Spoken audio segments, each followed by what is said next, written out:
good afternoon, everybody. Good afternoon, and welcome to today's live. Good afternoon, everybody. Good afternoon, and welcome to today's live. We're doing our webinar for the love ministry, everyone. I'm on 5 minutes prior because we have a lot to cover in this webinar, everyone. So we're gonna go ahead and share this live. Excuse me, everyone, for a moment.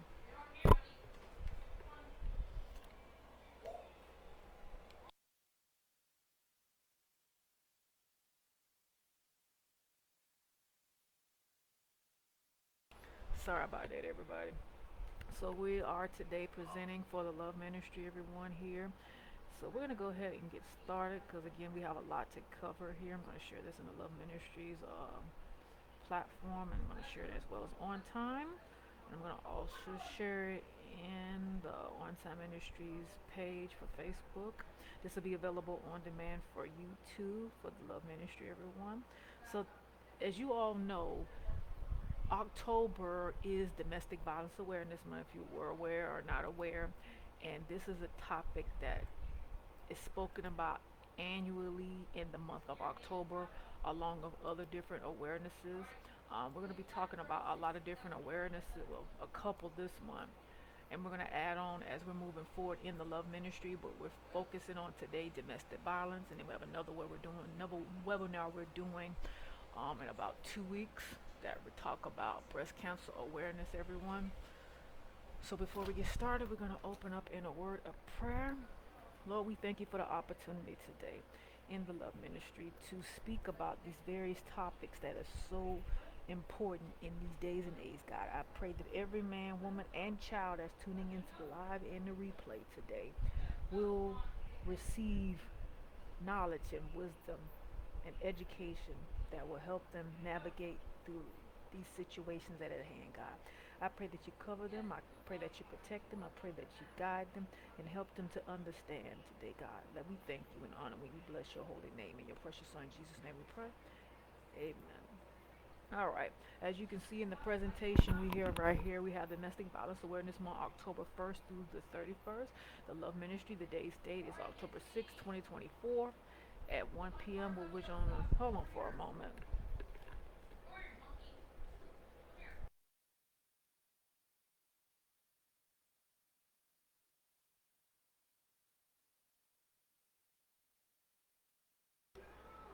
All right, I'm back, everybody. Sorry about that. All right, so let's get into our presentation. So, what is domestic violence? Domestic violence is a pattern of abusive behavior in any relationship that aims to control a partner. Okay, to our next slide. What are the different types of domestic violence tactics being used? So, as you see right here to your right, we have emotional abuse, where you see a person slump over crying. We have the physical abuse aspect of it. We have the sexual abuse. We have the psychological abuse, and we have the economic abuse. Emotional abuse is messing with somebody's mental. The physical abuse, it ties into the emotional because the person is being physically abused. The sexual aspect is violating someone who is in this that's non-consensual and they're being taken advantage of. The psychological ties into the mental, and the economic is mean that you're controlling someone's finances. They're telling you you cannot have access to money or any type of financial resources. You have to go through them. And you like, Pastor Jay, how do you know about this? Because I've taken domestic violence classes and went through a lot of trainings, a lot of different things over the years to hear about that, and also went to a lot of events in the community that spoke about domestic violence. And I know people that talk about this topic all the time. And it's a very, very ongoing topic that is spoken about, not just in October, but throughout the whole entire year. And these components right here, ladies and gentlemen, are an ongoing thing: emotional abuse, physical abuse, sexual abuse, psychological abuse, and economic abuse. And those components that I'm sharing with you are something a man or woman or even a child is going through right now at this very moment. How do you see the warning signs of domestic violence abuse? Intentional, jealousy, anger, control, alcohol, isolation, criticism, sabotage, blame. So look at the first one, intentional. Over the top behavior is one of the things. Jealousy means irritated anger behavior. Anger, overreacting to small issues. Control, telling you what you where or who you hang out with. Alcohol, become very over emotional after drinking and really just start gaslighting a person. Isolation me keep you isolated from friends and family. Criticism is basically trying to brainwash you to make it seem like you're not worthy of anything. Blame, make you feel guilty and making you feel like everything is your fault. Sabotage, making you miss school work or something important to you by trying to pull a fight. So that's all the component warning signs of an unhealthy relationship. Okay. 10 signs of domestic violence. All right. Below are few of the most common signs of domestic violence from SafeHorizon.com. Does your partner accuse you of cheating and being disloyal? Does your partner isolate you? Does your partner pressure or force you to into unwanted sex?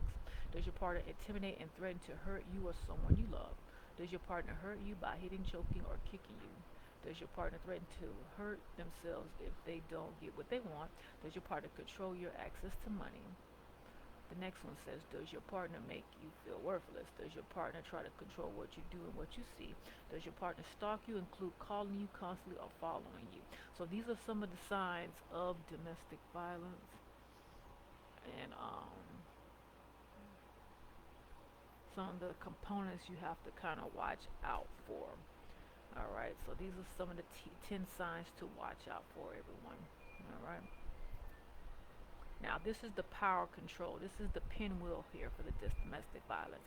So what we have here is using conjugal threats, making and carrying out threats to do something to hurt her, threatening to leave her, to commit suicide, to report her to welfare, making her drop charges, making her do illegal things, using intimidation, making her afraid by you looking, acting, and gesturing, slamming things, destroying her property, abusing pets, and displaying weapons, using emotional abuse, putting her down, making her feel bad about herself, calling her names, making her think she's crazy, playing mind games, and humiliating her and making her feel guilty. This when pinwheel also relates to fellas as well who are in a relationship with an abusive woman.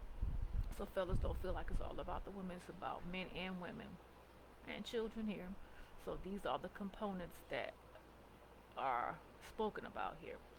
Using isolation, controlling what she or he does, who she sees and talks to, what she reads, where she goes, limit her outside involvement, using jealousy to justify her actions, minimizing and denying blame, making light of the abuse and not taking her concerns about it serious, saying the abuse doesn't happen, shifting responses for abusive behavior, saying she caused it, using the children, making her feel guilty about the children, using the children to rely messages, using visitation to harass her, threatening to take the kids away, using male privileges, threatening her to like a servant, making all the big decision, acting like the master of the castle, being the one to defy men and women's role, using economic abuse, preventing her from getting or keeping a job, making her ask for money, giving her allowance, taking her money, not letting her know about or having access to family income.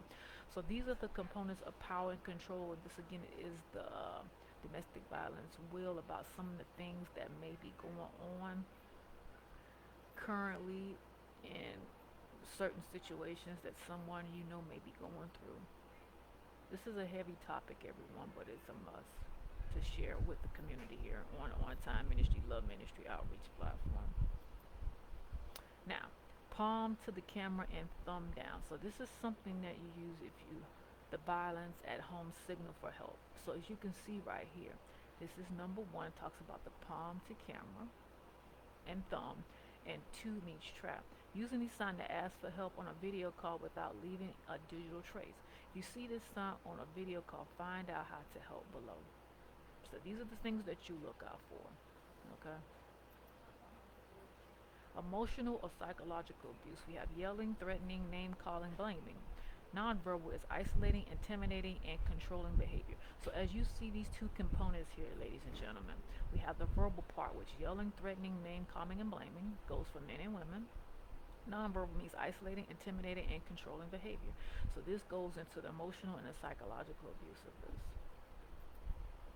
The types of abuse. We have the physical abuse, the intentional or unwanted use of physical force to cause fear or harm. We have the visa abuse, which this is new to me. When someone is in a family, like a relative, exploits the fact that another person is without permanent residency or citizenship as a way to exploit power and control. This is a new one. I've never heard of this one, so I was like a little stunned by that one. Psychological abuse is when someone makes you or others question your sanity or collective reality. Sexual abuse or any force or covering sexual activity by one person or exerted power and control over another. Controlling behavior usually starts slowly and is always observed. Financial is when one person uses money or finances as a means to gain power and control over someone. Digital abuse, a form of controlling behavior that involves the use of technology as a means to cause stalking or harassing another person. So we have visa abuse, we have digital abuse, emotional abuse, an act that tend to underline someone's self-esteem, intimidate them, or isolate them. Now, many of you who are watching this for the very first time or who've been following me for years on end know that I do webinars, and it's been a while since I've done webinars here on this platform. And again, the Love Ministry has been on hiatus for a very long time. And I've done a lot of webinars over the years regarding to the Love Ministry. I've done webinars for stomach cancer, diabetes, you name it, and the list goes on. I'm so motivated to come back after a long time not doing certain type of webinars, but these webinars are annual, and it's to educate people of the importance of these situations that goes on day to day in. People are dealing with this every single day, not just in the month of October. This goes on year around, and this information that I'm sharing with you all here in this platform is going to be very educated about what to watch out for in these events, that you may come in contact with somebody who's dealing with 8 of these things, or maybe 3 or 4, or even all of them.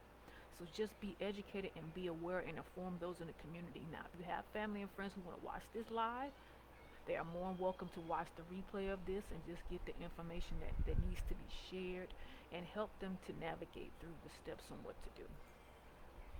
Signs of abuse and what to do. Look, ask, and tell. See how this goes? You see something, you ask and you tell, and these are the different components. And they have a hotline that you can call. If you're a suspicious child is being or has been a physical abuse or sexual abuse, you look and then you tell. And you do it discreetly, because you sometimes don't want to. A lot of times, us being in the community and the society, people don't want to get involved. You say something, you do something, but be very discreet on how you handle those things at action, so it doesn't, how I say, strike the attention of the other party. Okay. All right. So we have a video here. Hopefully, it lets me play it. So this video is talking about the abuse of a man by a woman. We're not going to watch the whole video of it. It's like right there at 5:27. I'm going to get to that part so you can listen in to hear the viewpoint of what that looks like when a man's being abused. Real Men Feel with Andy.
Same type of abuse? Like how might a woman abuse men? Okay, good question. So when I started writing the book, the actual first introduction I wrote, before I learned to write the introduction last. The first introduction I wrote, I was actually minimizing physical abuse in these relationships where it's women targeting men. And I thought it was going to be mostly verbal, emotional, certainly financial, legal. I had all those teed up, but took me longer to recognize that physical and sexual abuse in relationships where women are targeting their male partners, it's way too common too, way more common than we think. And so it's also a major part of the book, and I've talked to lots of men physically abused by their wives or girlfriends, sexually abused by wives, girlfriends. Yeah. And you know, I'm sure this is one of those things that whatever reporting, whatever numbers there are, you've got to imagine that it's just really underrepresented. Yes, exactly. And so I don't allow myself to get bogged down in the stats because I don't know what to believe.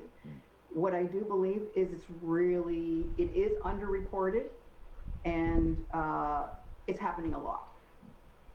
And in working with clients and in whatever limited research is out there, is there one type of abuse that is more common than others, or is it all kind of equal, or how's that show up? So the very most common kind of partner abuse is emotional, what I call emotional / psychological. I put them both in one category. And it's really the most common because every other kind of abuse has a psychological and emotional component to it.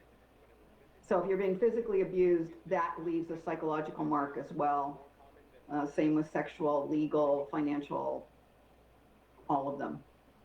And is any, I'm not even sure how to phrase this, but is any one more harmful? Like, are they all equally damaging, or how does that? Well, there's those that are life-threatening, so we got to put them up at the highest. Right. But all of them leave their own kind of scars, marks, bruises. Some of them aren't physical. You know, you can get stabbed emotionally, legally, spiritually, but physical is the one that's life-threatening.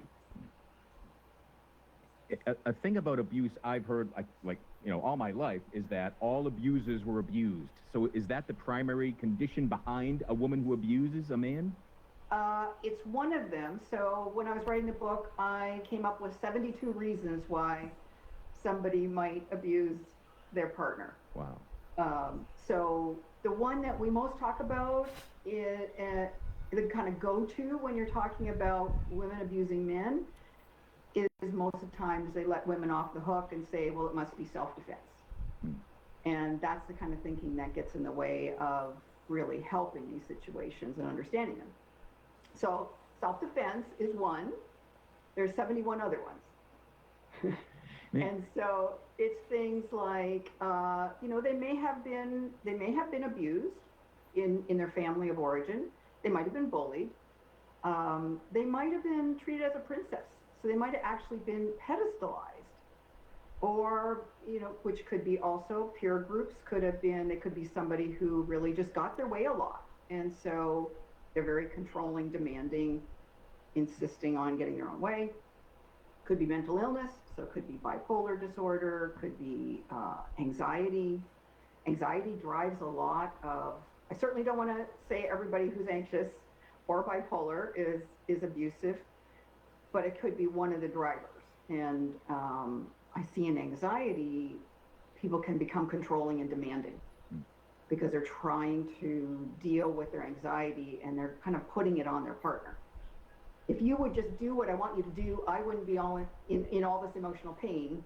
Therefore, you're bad, so I'm going to keep telling you you're bad and demand that you do the things I need you to do in order for me not to be anxious. All right, everybody. So you got a little snippet about the abuse of men by women. So it's a very long footage.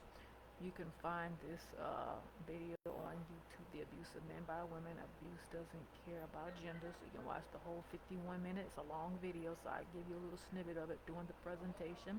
So I stopped it because of the sake of time, everyone. So let's get to the next part of the presentation. So the next video we have here are 12 gaslighting phrases abusive people use to control you.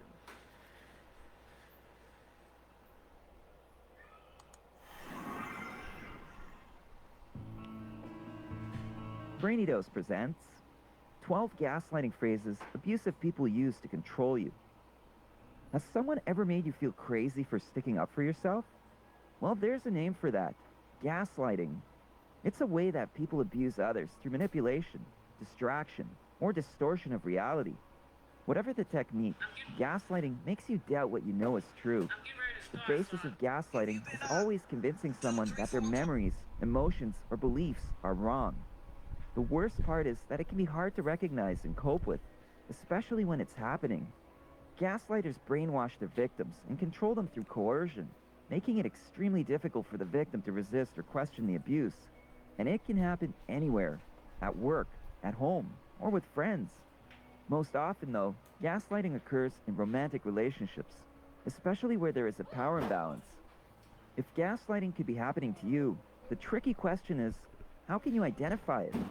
Well, there are certain red flags to look for, starting with what the gaslighter is saying. So we've compiled a list of some of the most common gaslighting phrases to be aware of. Number 1, it's your fault. Gaslighters are terrible with accountability. No matter what happens, even when they're clearly in the wrong, a gaslighter will shift the blame onto someone else. They'll say that it's your fault for what happened, how you feel, or even how they feel.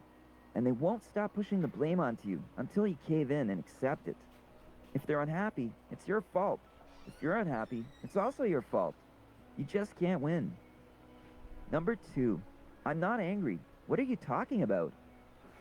When a toxic person is upset, they often use nonverbal cues, like indirect aggression or the silent treatment, to communicate their feelings and even punish you. But when you ask them why they're upset, they act as if they have no idea what you're talking about. This behavior is meant to make you question yourself. As doubt fills your mind, you end up feeling even more confused. Number 3, I think you need help. Phrases that gaslight you often come in a nice package that looks genuine on the outside, but insidious on the inside. This is one of them. Although it can seem sincere, when you're gaslighted, the phrase, "you need help," is meant to manipulate, twist, and deceive. The abuser is really claiming that something is wrong with their victim, hoping this sparks a chain of self-doubt and concern, not real help. Don't be fooled. When gaslighters say this, it is always deliberate, and usually meant to distract you from their behavior. Number 4, you're imagining things. This dangerous phrase is a direct attack meant to cause severe cognitive dissonance or doubt in one's own thoughts. Saying that you've perceived something entirely wrong can make you doubt your memories and feel insane. When this phrase or idea is repeated, it can be very toxic. When you lose trust in yourself, it often pushes you to rely more on your abuser. Number 5, you are just misconstruing my intentions. Gaslighters will never understand the concept of impact over intent, and they don't intend to. Instead, they will deflect responsibility by blaming it on a misunderstanding and claiming that they had only positive intentions. This is a classic tactic for abusers to divert attention away from their flaws and towards self-assurance. They'll use the excuse that they didn't mean it that way to avoid apologizing. And don't be surprised if they indulge in a few lies, too. Instead of respecting your feelings, they'll lean on the idea that it was all a misunderstanding, like that excuses their behavior. Number 6, you always read too much into things. Gaslighters enjoy making you statements that will stop you in your tracks. These words indicate that you're onto something. When you communicate that you're bothered by your abuser's behavior, they often worry that you'll keep looking into it. So they say you're overthinking, overanalyzing, over anything to get you to stop. This is an extremely toxic and insensitive thing to say, but it's also a phrase that can validate your suspicions if you know what it means. Number 7, I never said that or did that. You have a terrible memory. While this gaslighting phrase is one of the most common, it's also the most sadistic. It attacks your sanity and shows that they don't trust or believe you. While it might make sense for someone to forget something they've said or done, it's ridiculous to think that you hallucinated a whole memory. A gaslighter might even warp your memory, convincing you to actually believe a made-up version that they crafted just for you at that moment. Number 8. The problem isn't with me, it's with you. If you haven't guessed by now, gaslighters are experts at evading responsibility. This phrase is especially harmful, though, because it attacks your self-esteem with psychological torture. These words can lead you to believe that you're not good enough, or that you're not worthy of love and respect. Abusers tend to project their own insecurities and problems onto their victims, and this can make you question yourself, your emotions, and your behavior. It can even make you de-escalate situations and take on the blame for fear of being in the wrong. Number 9. Just forget about it. When a toxic person tells you to forget about it, it's a strong deflection that basically translates to, shut up. Instead of exploring and resolving conflict, people who say this want to practice avoidance, which is a sign of an unhealthy relationship. The truth is that no one is going to forget, and the wound is only going to fester. And as time goes on, you'll probably become less and less inclined to talk about the problems in your relationship until they're too much to bear. Number 10. You are the only person that I have problems with. Abusers love to invalidate you because it makes you less likely to stand up for yourself. When they say this, they're implying that they're perfect, and any issues you have with them are your fault. The saddest part is that they really believe this and are unlikely to change. Number 11. You're abusing me. You're abusing me. Gaslighters will often accuse their victims of abuse. It might sound ironic, but it just feels painful. As you defend yourself and cope with the distress of the statement, the actual abuser enjoys the success of diversion from their abusive behavior. Huh? Number 12.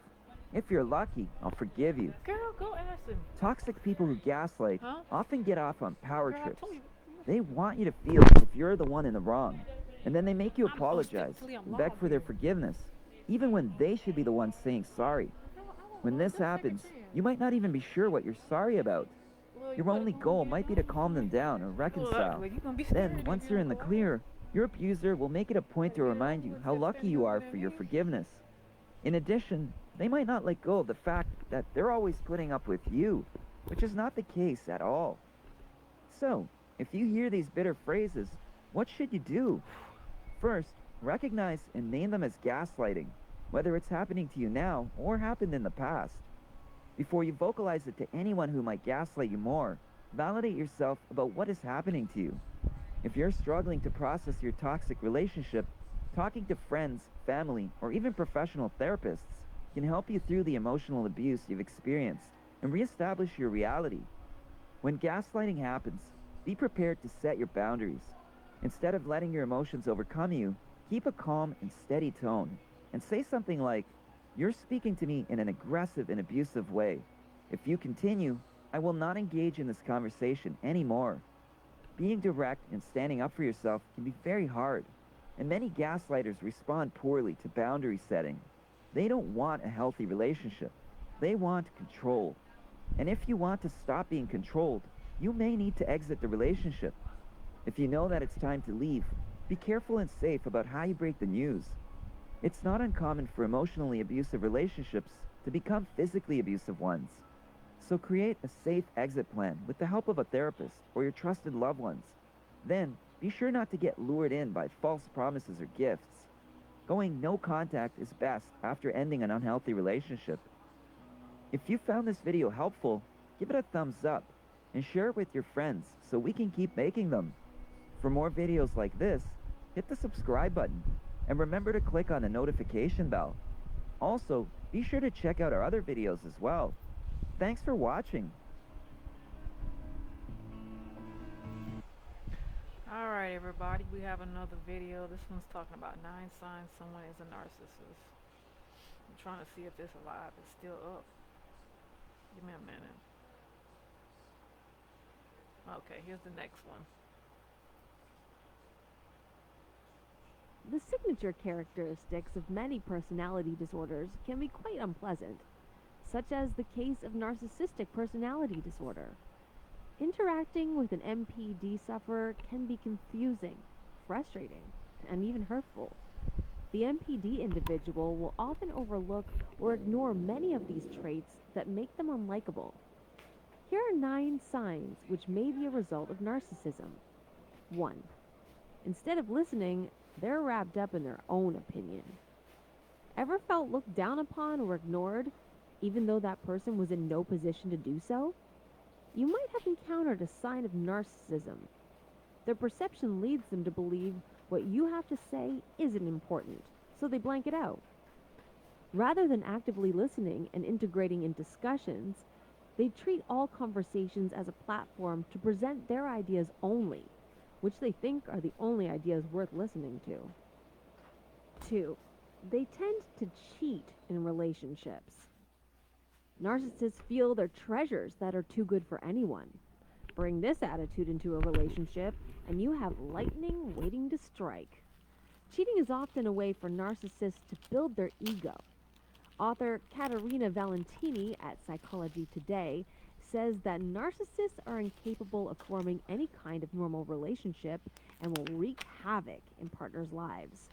Betraying someone and leaving them in great grief gives a narcissist a rush of power. 3. They constantly need to be admired.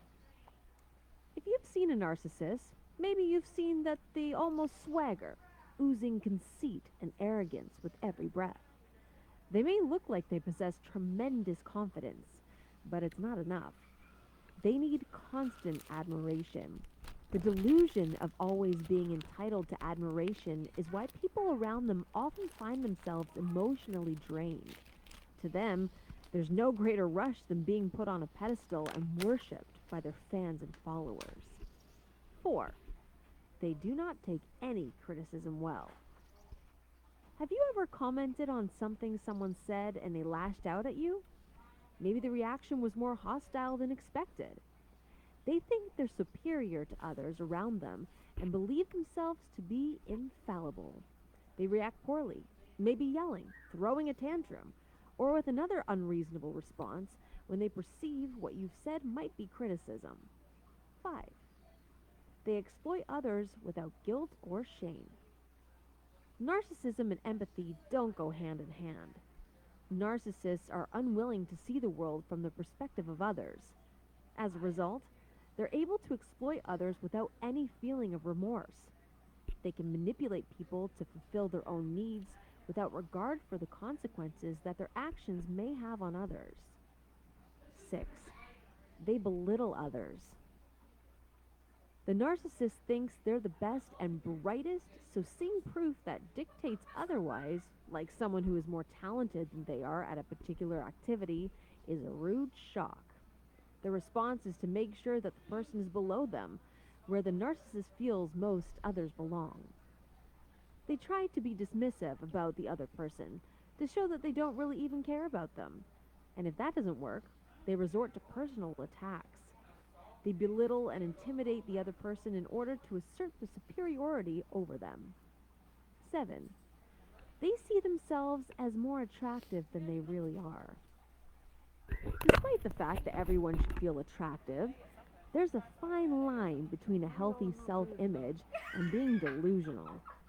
This line is often crossed by narcissists who believe that they are exceptionally attractive regardless of having any imperfections. The narcissist uses this perceived superior attractiveness to justify to themselves why they're too good for everyone. 8. They gaslight those who are dear to them. Have you ever noticed feeling that you can't remember anything correctly around a specific person? When you're with that person, do you feel a little like you've lost your mind? That's due to gaslighting, a tactic narcissists use in order to manipulate and gain power and control over those around them. Gaslighting is frightening because it's insidious. The manipulation is lengthy and gradual, so the victim doesn't notice it happening, like when you grow taller. The end result of the long-term gradual manipulation is the devastation of the victim. It can reduce the most healthy, confident person down to being a shaking, paranoid shell. The victim no longer belongs. Alright, here everyone. Let's get to the next one. So this one talks about 8 signs you're dealing with with narcissist behavior.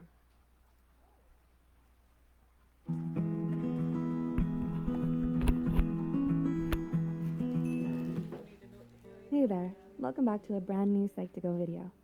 Today's video is brought to you in collaboration with Melanie Tanya Evans from MTE. Many people are not sure whether or not they're suffering from narcissistic abuse. Cognitive dissonance and the confusion that goes with abuse can have a lot to do with this. This is exactly what today's video is all about. The awareness and solutions to empower you up and out of narcissistic abuse. Please know this video is about absolutely any narcissist in your life. All the signs apply to any toxic relationship such as a spouse, lover, family member, neighbor, or friend. Anyone. So without further ado, here are 8 signs to know that you are suffering narcissistic abuse. 1. Your relationship is not kind, caring, or sane. Toxic relationships can be very confusing at times, making it difficult to know who is who in the zoo. This happens because a toxic person will spin it back on you, blame you, and will not be accountable. Remember, if someone hurts you and is not capable of a genuine apology, and you keep hanging out with this person, they'll continue to hurt you. They'll never be remorseful, and of course, will continue the same behavior. The truth is, people either have a decent character, or they don't. You can't change them for who they are. People like this simply do not have the resources to grant us a healthy, loving, and happy life, but we do. 2. You're dealing with immature behavior and give up pieces of yourself to comply. A hallmark of narcissistic relationships is the person gets bent out of shape on hairline triggers that mature adults just don't get upset about. Also, they believe they're entitled to and expect preferential treatment, and can be nasty, demanding, punishing, and even explosive if they don't receive it. Are there things that you would normally be free to talk about to anyone, but the same topic may be unacceptable or risky with this particular person? And why do you feel so? Maybe if this person doesn't get their own way, they'll abandon you or threaten to leave you. Then again, you start doing things outside of your comfort and value systems to stop this from happening. 3. You're angry, disjointed, and are behaving in ways that you normally don't. This is an important question. How do you feel with this person in relation to everyday dealings with other people? If you know you have integrity, can listen, have empathy, are capable of having sane conversations, and get along with most people in your life, and yet there's this person who brings out the worst in you. This is generally because your boundaries are being violated, and the normal modes of human operations don't stand. The circular arguments you're having make your head spin because they go around and round on unrelated tangents, points that make no sense. Narcissists state how disloyal your accusations of them are when confronted, or they argue with you to manipulate you into something unwholesome. 4. You find yourself trying to prove that you're a good person. Because the narcissist is regularly accusing you of all the things that they are and do, such as lacking integrity and love and care for people, being unfaithful, lying, making it all about yourself, wanting to use people for your own gain, and more. Naturally, you'll be incensed and try extremely hard to prove and convince them otherwise. This is another deadly hook that narcissists can get you enmeshed with them on. If you believe that your integrity, character, well-being, and safety is dependent on what other people think of you, then you're susceptible to this narcissistic behavior. 5. You are mopping up the messes. Being connected with a narcissist has lots of drama, rough edges, and quite frankly means that disasters are always looming. Narcissists usually aren't good with detail, accountability, or sensibility. They fly high, seeking narcissistic supply and acclaim, with little to no thought for doing the right thing. If your life is connected with one of these people, it's usual that you will be paying their fines, sorting out their messes and dramas, and even lying for them to cover their tracks. It's like this analogy. As you're watering their back lawn trying to keep it green, yours gets parched and turns brown and dies. This is how narcissists roll, and this is what happens to the sensible, well-meaning, responsible people who narcissists like to recruit into their lives.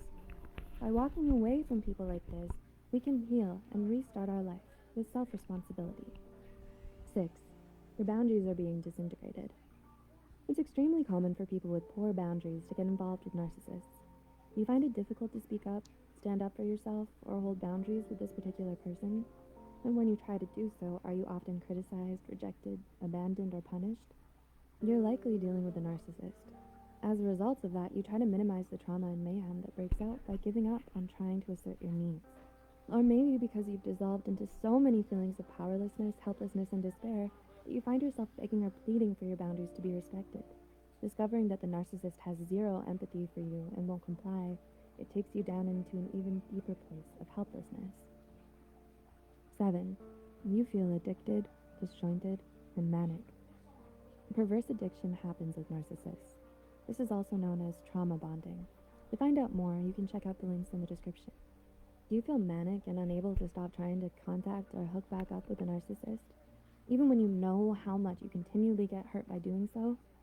We can be horrified by how addicted we are to someone who treats us so terribly. It just doesn't make logical sense.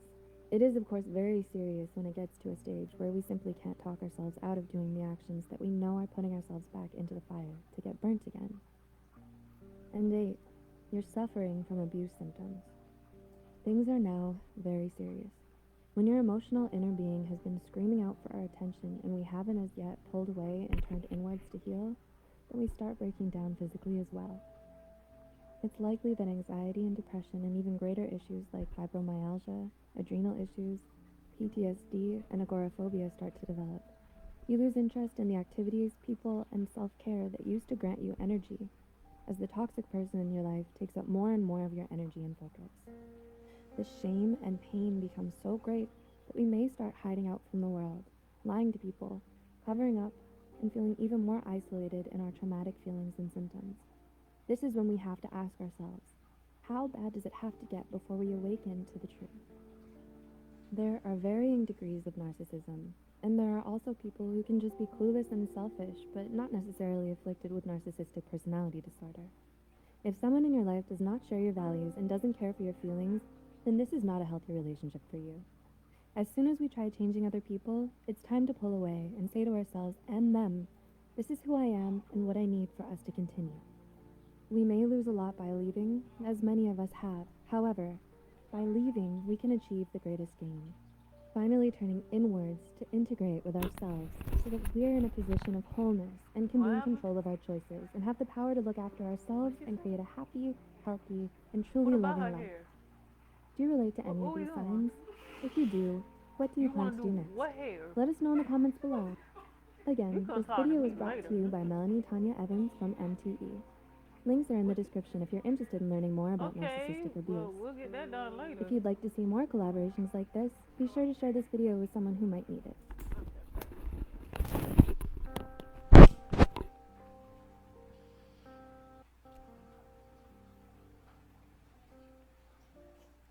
Alright, everybody, we're moving on down the line.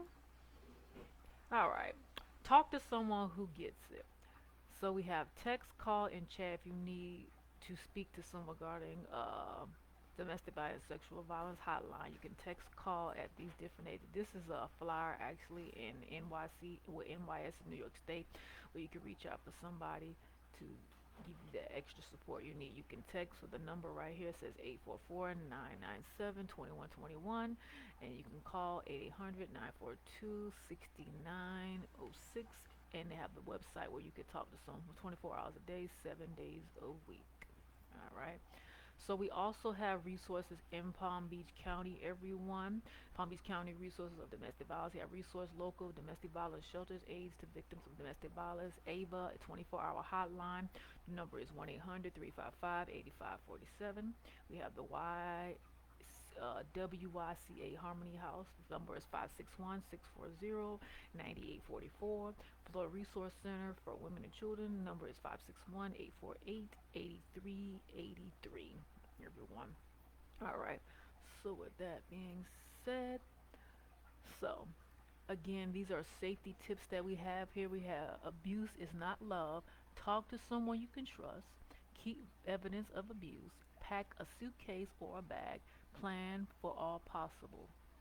Thank you for tuning in to the Love Ministries webinar today. Let me give you a national number for the domestic violence awareness, because I just gave you that one number. That's for the New York State, so I'm going to give you the national one. So If you live in other parts of the world, this will be an outlet for you to reach out to someone. Give me a second while I pull that hotline number up. I didn't put that in the presentation. I noticed that. So make sure you all tune in the third Sunday. We'll be doing our webinar of Breast Cancer Awareness Month, everyone. So here's the hotline number for the National Domestic Violence Hotline. The number is 1-800-797-7233. If you're going to text, it's called hit text, which is begin is capital BEGIN. Everything is all capital to 88788. And I'm going to actually put this in the comments section for you all. So that way you can come back and refer to this information. Instead of saying it, just put it in the comments section.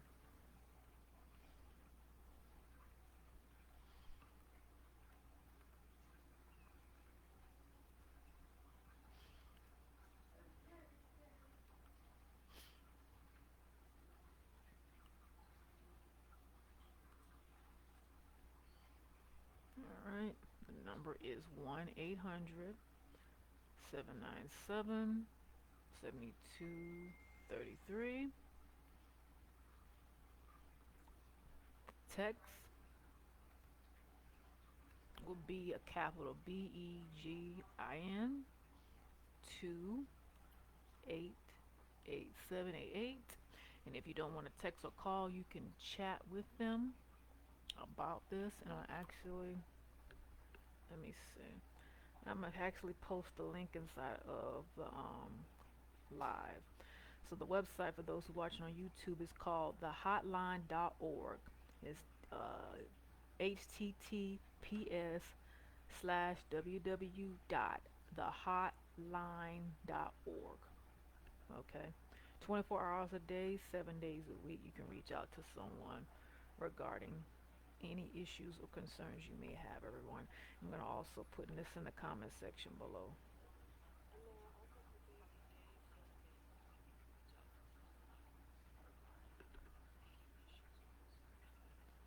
All right, everybody. Thank you all for tuning in, and you all have a fantastic week. Again, you will see me on Tuesday with our webinar for BHT Week 2. Have a blessed and a phenomenal day.